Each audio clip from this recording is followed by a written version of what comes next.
Hi Kapips! Long time no see! Tagal nating di nagkita.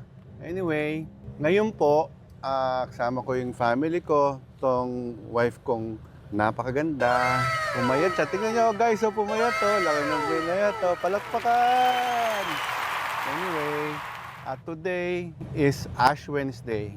Sa ating mga Roman Catholics, or Roman Catholic faithful, very, very important to kasi ito yung start ng 40-day Lenten season. So para sa atin, pag hindi ka nakapagsimba ngayon, mortal sin yun sa mga Roman Catholics. Anyway, ngayon yung time for repentance, reflection, and renewal ng ating faith.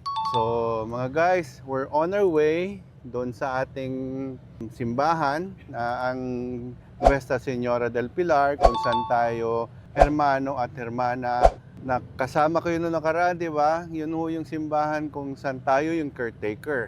Since, balik ko yung kwento, simula ng aking mga ancestors. Since the 1700s, 1800s, tayo po yun. So, see you in the church, guys. And don't forget to say Mass. Tayong mga Katoliko and ating mga kaibigan na mga kapatid na Muslim. Malapit na pong Ramadan. Bless you guys and bless all of us. Thank you. See you there.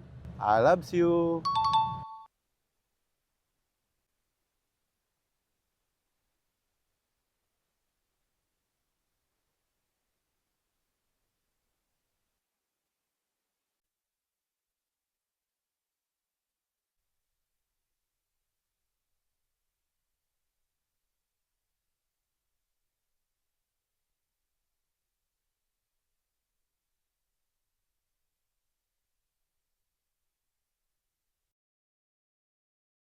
Hi Kapips! Tapos na ho tayo sa banal na misa. Nakita niyo ho, binigyan na ho tayo ng ash. So yung ash, ngayon na po ang official na simula ng 40-day Lenten obligations ng lahat ng mga Roman Catholic. Nakita niyo kanina, binisita natin ang mahal na ina, ang Nuestra Señora del Pilar o ang Our Lady of the Pilar. So, thank you Kapips, pagsama sa amin. I hope you like this episode and God bless you all. I love you.